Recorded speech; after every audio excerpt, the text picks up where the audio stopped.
Instantly add depth, texture, and possibly naturalism to your interior scenes with this one lighting trick. Hey everyone, how's it going? My name is Nate Caywood. I am a Los Angeles-based cinematographer, and I started this YouTube channel with the hopes of breaking down the works of incredibly talented and successful cinematographers so I can steal their tricks and learn from them as much as possible, and hopefully you guys can learn something while I'm doing breakdowns as well. Okay. Today we're talking about how to create natural looking sunlight dappled in your scene to create depth and texture and interest. Let's get into it. Okay, so I just want to start off with like a bunch of examples so we can get on the same page about what it is that I'm talking about. This shape right here and all of this hard sunlight is exactly what I'm talking about. I'm talking about putting a large fixture outside this window and blasting it in through this window to create this dappled sunlight look. This is a first example. This is like mid-afternoon sun. All right, second example, we have a hard light cutting across the back wall here. It's giving us lots of texture and interest. It's actually, this is an incredible trick because, like, look, this is just, maybe they didn't have enough space to shoot into the L of the room. Maybe for blocking reasons, the director just wanted this. But think about this. If the director is just like, hey, we're going to shoot straight into a flat, white wall. Give me depth. Okay. This might be a good tool to keep in your Batman belt of cinematography. Okay, let's keep moving on to some more examples because I do have a scene that I want to get into that we can really talk about. This is Larry Sher, creator of ShotDeck, shooting The Hangover 3, I think it is. Wow, incredibly hot, exposed window. But look, what's going on? Light, dappled, light, texture, hard light down here as well. It's creating texture. I think this is another really great example. Again, this is one of those things where I know everybody's going to say, this is so simple. Why are you even talking about this, dude? But look, just look at this lighting setup. There is a light coming here that is the key light. Okay? We see the key light. Now, there is no other production design in this scene. You're shooting through this so you have a frame within a frame. Creates interest in the illusion of depth. Very cool. Now, the director is like, I want this. The narrative of this story requires for this apartment to be completely empty. Give us some depth. White, beigey walls. White, beigey floor. Guys, when you're lighting stuff like this, you're really going to start to understand that this is a great tool to have in your back pocket, which is like, oh, let's create some dappled sunlight. I think this might be moonlight. Let's create some dappled sun or moonlight justified through a window to give texture and depth to flat walls. I think this is another really great example. Look at how this is actually going to be your key light, right? It just creates such strong imagery. I think it's just a really cool technique, and that's why I keep geeking out about it. Okay, so here's another great example. See, I think this is so interesting because I'm seeing, as I'm looking at a number of these images, not all of them, but a number of these images, that this seems like a solution to create texture, interest, and depth when you're forced to shoot against a flat wall. This is an interesting trick to notice that other better cinematographers than I am are doing this. Tell me that this isn't the most boring lighting setup in the history of time if you didn't have these incredible patches of just hot sun coming into the gymnasium. You're getting the streaks of haze. Let's put a little bit of haze. We got some super strong light coming in here. Like, also, we'll get to it once I start talking about the scene, but I think it's important to recognize that when you're shooting shorter form content or stuff that doesn't have to have continuity within the scene, and you're looking at the shot, you're like, man, that's so easy. Just shoot it when the sun is there. And you're like, yeah, of course, that would be great. But what happens if this is an 8-page scene? The sun moves, and you have to shoot a scene across the entire day, and it has to take place in this one moment. So this is one of my favorite ones. This is the second season of Euphoria.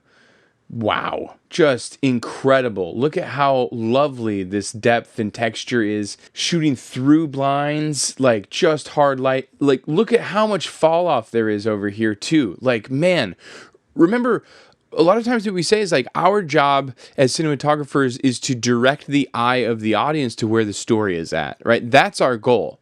And so I feel like this does such an incredible job of doing that.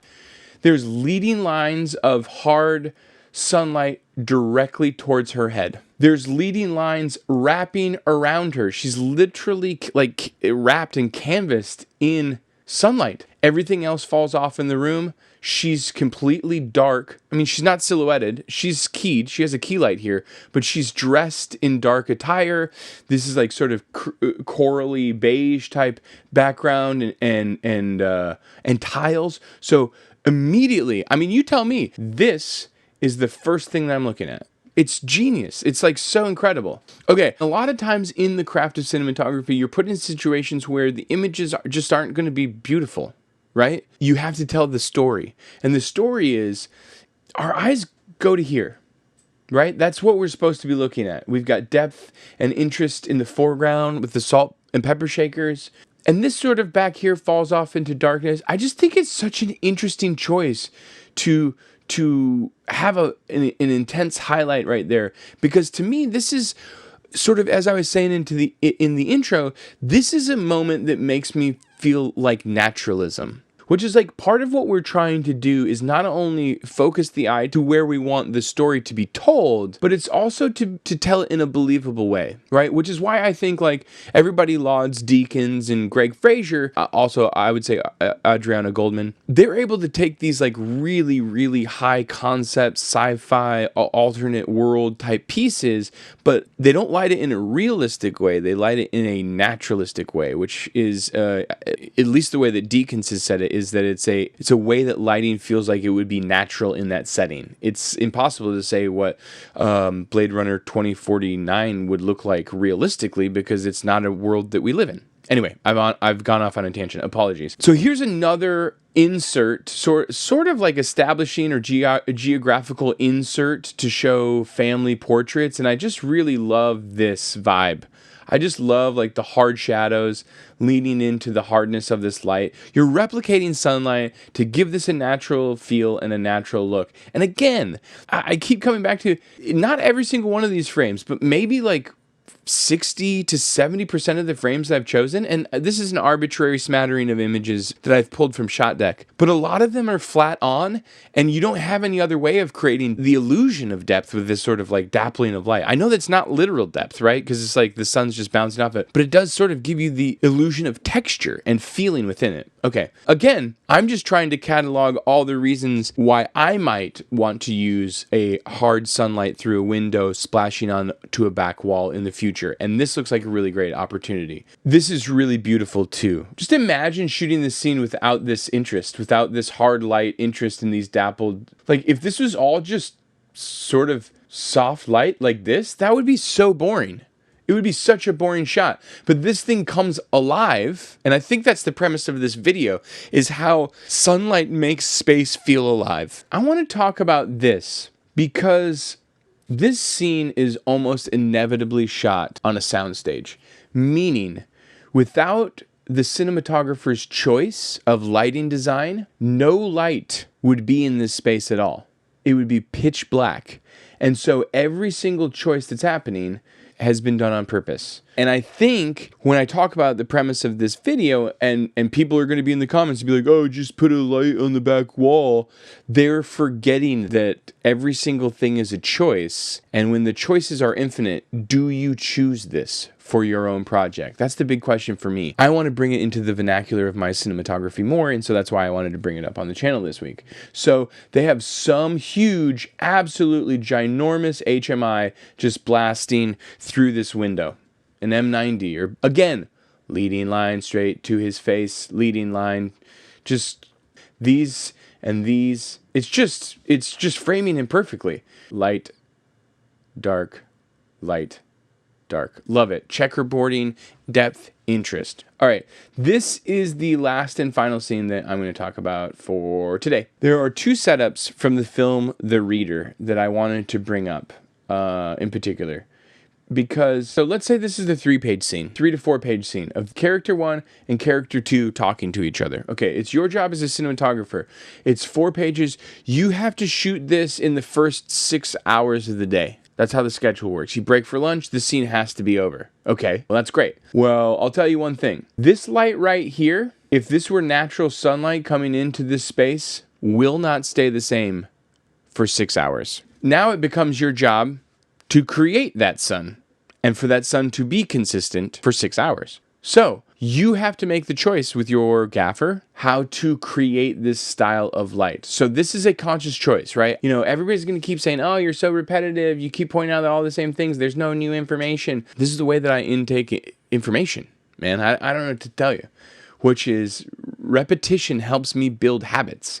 And this is a good habit to have, which is create depth and interest in your daylight interior scenes by putting hard slashes of sunlight on the back wall or on the floor. This is another really great example. Same thing. This is actually a different day from this first scene that you can tell. This is still the same film, The Reader, but it's a returning motif, which I think is really great. First of all, there's ambient level happening all through this house, right? There's ambient level just here on her. Like, this white is illuminated. It's not, look at how dark it is back here. Look at the ambient level in the kitchen. The way that I would do this, and I'm not saying that this is the right way, but this is the way that I would do it right now. And if you're an experienced gaffer or cinematographer and you've done this, like, please let me know in the comments below how you would do it.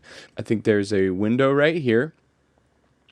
And then further downstage, I think there's a window right here.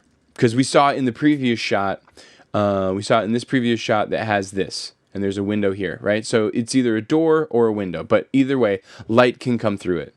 So what I would do is, I would take a hard source like an HMI or a tungsten Fresnel or Aputure fixtures, a 1200D. If you have the Fresnel attachment to make it hard, great. You want a hard light coming through the window and splashing on the back wall, right? If you're looking for texture, put something in front of it, some foliage to create some bips and bops. Put a cucaloris in there, a cookie that breaks up the light so it gives texture. So you have a hard light bouncing into the window like this.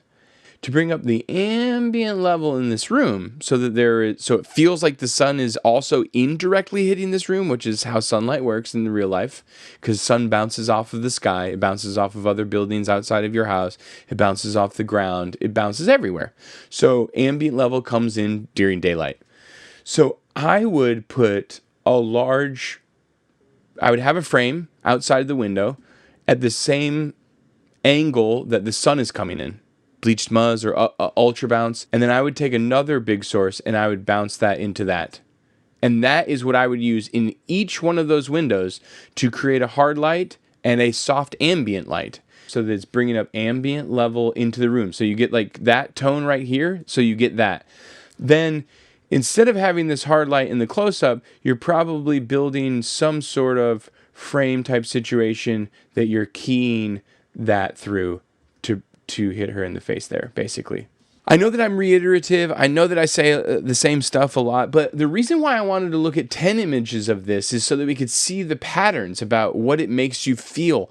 And when cinematographers are using this technique, I know it's a simple technique, but most of cinematography is simple techniques. It's just the idea of amassing 1,000 different simple techniques and then putting them together for any particular situation that might arise over a career or a story or a narrative or whatever it is you're shooting. But through the images that we looked at today, I'm noticing if you don't have a lot of depth in your image and you're shooting up against a flat wall and you want something to have interest, if you have a character who's right in front of a back wall and you're able to key them and it looks really beautiful, but the back wall is beige or light colored, it's sort of boring, there's not a bunch of production design going on, or whatever the story is that you're telling requires an empty space or whatever. Oh, you're shooting an insert of a thing and it's on a table and there's not a ton of interest and there isn't a bunch of naturalism and it's just sort of like broadly soft key light through the entire scene. Maybe put a slash of hard sunlight through the background and create some depth and interest in naturalism that way. Okay, I think that's all the time that we have for today. Guys, thank you so much for sticking around. I've had such positive energy about this channel.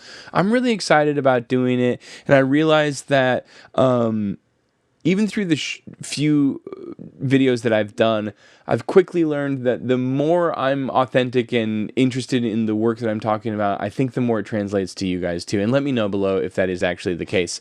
I've already got some incredible suggestions from people giving me comments. I'm going to be working on some of those things. Let me know if there are other lighting setups that you're interested in learning more about. Like and subscribe. It does really help the channel. Not only because it just like gets me excited and pumped, but I'm so pleased to be meeting so many of you already, and it seems like a really great group of people, and hopefully we can continue to build that. I think that's about it. We'll talk soon. Cheers.